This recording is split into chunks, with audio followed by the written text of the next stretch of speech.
wanted to talk about, I suppose, is the aftermath of the general election, and by way of personal by virtue of my personal background, I've never really had any spontaneous affinity for the Labour Party as the champion of the British left. And notwithstanding that, in the aftermath of the 2016 referendum, I was heartened that there was a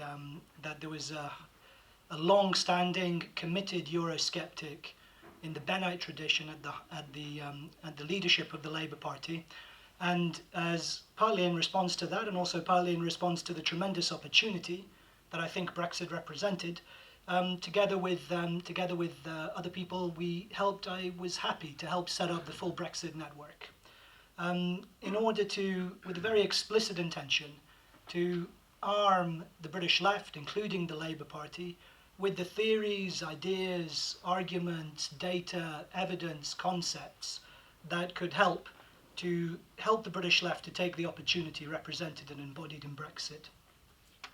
And I think that was eminently worthwhile, and it was worthwhile seeing if it was possible for the British left to seize that opportunity. Not only did the British left fail to seize that opportunity, but in fact it's been, and the Labour Party in particular, it's been broken by Brexit.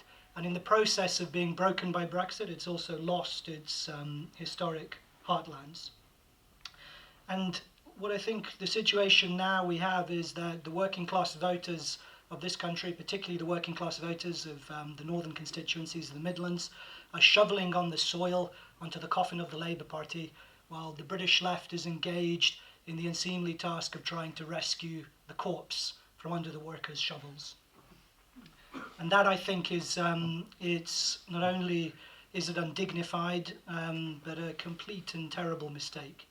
So Brexit was the first gift offered to the British left by the working class, and it was scorned by the British left.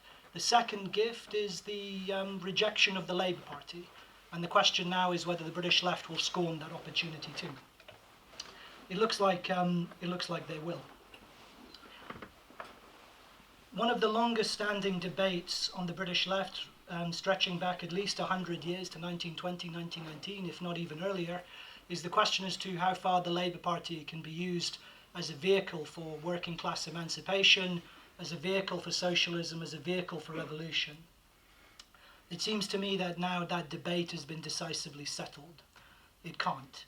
And moreover, that debate has been settled not by intellectuals or theorists, but it's been settled by the workers themselves.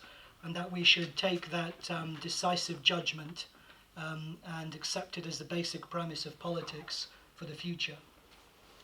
I also think, and I would particularly emphasize this, that it's particularly significant, I think, that it was Corbynism that was rejected by working class voters in this country. Because far from representing the most left radical project that the Labour Party has seen in generations, I think, to the contrary, that Corbynism in fact embodied all the historic contradictions of radical liberalism in the Labour Party, and that all of these contradictions were bundled up in that slogan, "For the many." And in that slogan, "For the many," I think it captured this idea, stretching back to the liberal origins of the Labour Party, that the state will shower from on high all the people of the country, treat them as passive recipients and as beneficiaries for all the tremendous rewards that can be showered on them from high by a benevolent, overarching state. And that image, that idea of social change at the core of social liberalism from the late 19th century throughout the 20th century was also carried in the Corbyn project and contained in the idea of "for the many."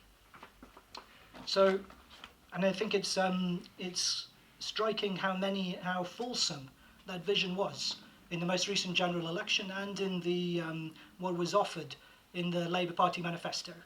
Free fibre broadband, nationalising utilities, even people talking about the possibility of a 4-day week, and then the literal communists of Novara Media were even talking about gene editing and asteroid mining. Everything was promised to the workers except self-determination, Everything was promised to the workers except democracy, their expressed democratic preferences. And this, I think, like I say, it was a core contradiction going back 100 years for the Labour Party. And it was brought to the fore in the general election of 2019. On the one hand, this fulsome vision of social renewal, which would be enacted by a technocratic elite at the core of the state. And on the other hand, the political agency of the working class themselves. And the inability to reconcile this contradiction is what's broken the Labour Party in two. So it seems to me that it's tremendous, that needs to be the starting point for any vision of revival for the British left. This acceptance of the judgment of working class voters on the Labour Party and the demand for political influence and the demand that their political agency and their commitment to democracy be respected. And I think it's worth insisting on the achievement of British workers, which I think is unprecedented in recent European history, because the British working class vote was a pillar of the vote to leave the European Union in 2016.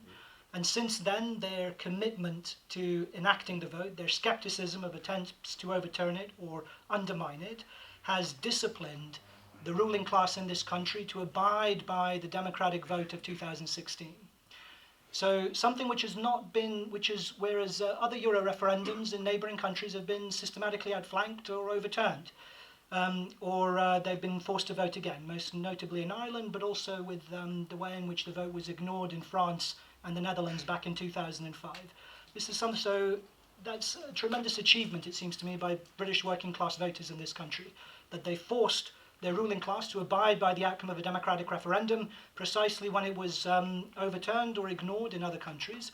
But then on top of that, and not being content with that, they've pushed on further and overturned their complacent tribunes in the Labour Party itself.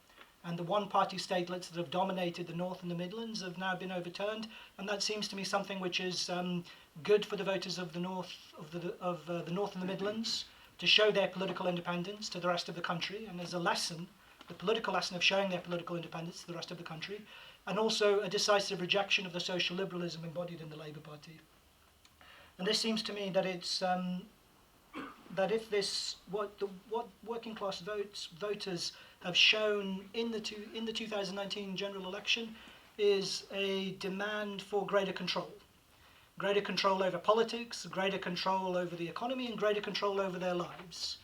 And if this political demand, if this will for greater self-government and for greater control can be actualized as the basis of a new radical politics, then it seems to me we're in a very strong position for the future.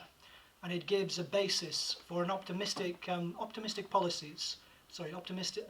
vision for what the British left might be able to achieve if it's willing to accept what it's been given, the judgment of the British working class on the Labour Party, and to take that as its basis rather than trying to rescue the corpse from under the shovels of the working class.